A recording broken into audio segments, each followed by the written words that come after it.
भ्रष्टाचारी कौन? पटवारी है सुंदर जग्गी जी। उन्होंने यहाँ से विधानसभा का चुनाव लड़ा कांग्रेस से, चलो हार गए, हार जीत चली रहती है। अब समस्या ये है कि उनके भाई वीरेंद्र जग्गी जी वो कानगो हैं, वो पिछले 10 दिनों से हड़ताल पे हैं। उनको ये कहना चाहता हूँ, चलो कोई बात नहीं, अगर आपका एक भाई अगर आपकी बात नहीं रख सकता है तो आपका दूसरा भाई बात को रखेगा। मैक्लोडगंज पटवार सर्कल में लगभग 16,000 खसरा नंबर हैं। आज एक बार फिर से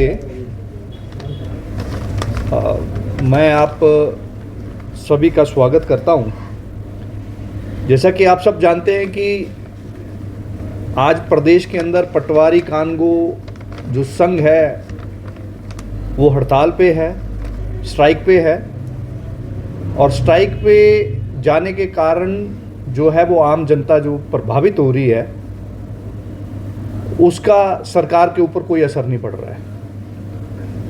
जनता दिक्कतें उठाए, समस्याओं का सामना करे, लेकिन प्रदेश की सरकार के कान पर एक जूं तक नहीं रेंगती है।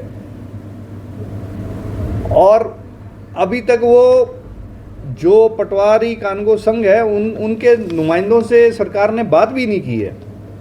पीछे एक विषय जब हमने इस तरीके का छेड़ा तो फिर उसमें कुछ कमेंट आए थे, तो उन कमेंटों को मैं जब देख रहा था तो उसमें एक बड़ा इंटरेस्टिंग सी चीज़ें थोड़ी सी सामने आई थी। उसके ऊपर मैं आज आपके साथ थोड़ा बात करूंगा कि मैंने जब आप के माध्यम से आम जनता को बताया कि 1 रुपये से 10 रुपये तक की जो शुल्क, जहाँ पे म्यूटेशन, मैं सिर्फ म्यूटेशन की बात कर रहा हूँ, जो एक पटवारी म्यूटेशन अपने रजिस्टर के अंदर एंटर करता है, उसका जो शुल्क था उस शुल्क की ही मैं अभी आपसे बात कर रहा हूँ। जो पहले वो शुल्क था 1 रुपये से 10 रुपये लिया जाता था।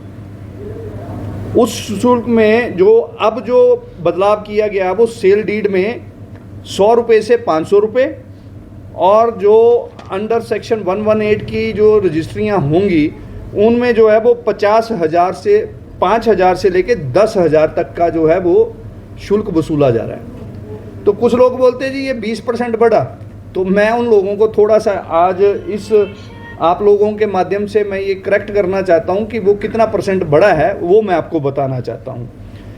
अगर एक सेल डीड पहले 1 रुपये में होती थी और आज वो 100 रुपये में हो रही है, तो 1 का 2 मतलब 100%।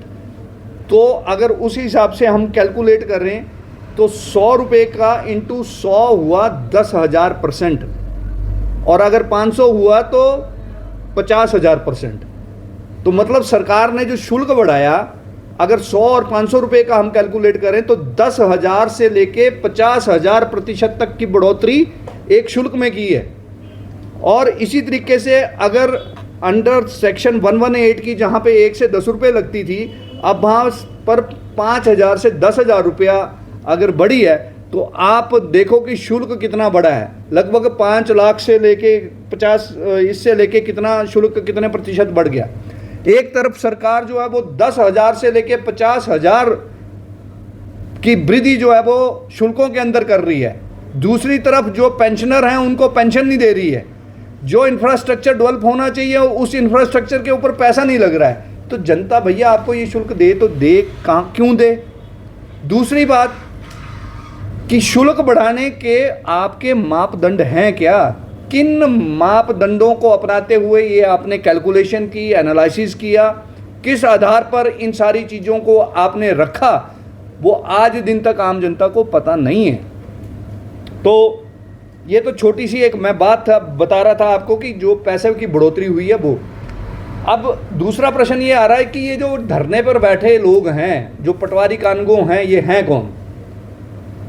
तो मैं मुख्यमंत्री महोदय और राजस्व मंत्री जी को बताना चाहता हूं, ये भाई आप ही के कार्यकर्ता हैं, आप ही से जुड़े हुए लोग हैं, और आप ही लोग उनकी बात को सुनना पसंद नहीं कर रहे।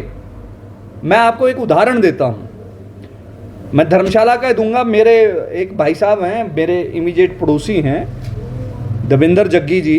उन्होंने यहाँ से विधानसभा का चुनाव लड़ा कांग्रेस से, चलो हार गए, हार जीत चली रहती है, उसकी परवाह नहीं करनी चाहिए। अब समस्या ये है कि उनके भाई वीरेंद्र जग्गी जी वो कानगो हैं, वो पिछले 10 दिनों से हड़ताल पे हैं और वो भी आप ही के पार्टी के कार्यकर्ता हैं, लेकिन उनकी बात को कौन सुनेगा। बेचारे उनके जो भाई हैं वो भी शायद आपसे इस विषय में बात करने से पता नहीं गुरेज करते हैं कि उनकी जो वास्तविक स्थिति है उनको बताने से भी परहेज करते हैं। तो मैं उनको ये कहना चाहता हूँ, चलो कोई बात नहीं, अगर आपका एक भाई अगर आपकी बात नहीं रख सकता है तो आपका दूसरा भाई बात को रखेगा और आपकी स्थिति को स्पष्ट करेगा। पर प्रश्न ये है कि भाई जिनको आपने चुना, जिनको वास्तविकता जो है वो सरकार को बतानी चाहिए, अगर वो कार्यकर्ता मौन रहेंगे, वो वास्तविकता नहीं बताएंगे तो कौन बताएगा? सरकार को कैसे पता लगेगा? तो मुझे लगता है कि सरकार कहीं ना कहीं इन चीज़ों में जो है वो लैग कर रही है और उसके पास जो जानकारी है वो सही जानकारी नहीं जा रही है। तो आज जो एक बड़ा विषय जो मैं आपके पास लेके आया हूँ, सबसे पहले विषय मैं लेके आया हूँ जो कंडीशन है, जो एक पटवार सर्कल के अंदर जो है वो क्या क्या कंडीशंस हैं और किस प्रकार की कंडीशनों का सामना एक पटवारी कर रहा है। तो आज मैं आपको वो थोड़ा सा बताना चाह रहा था। मैं आपको नूरपुर 2 जो पटवार सर्कल है, नूरपुर 2, उसके बारे में थोड़ा सा आंकड़ा जो है मैं 2-3 पटवार खानों की चर्चा आपसे करूंगा ताकि वो आपको समझ आ सके, विषय समझ आ सके।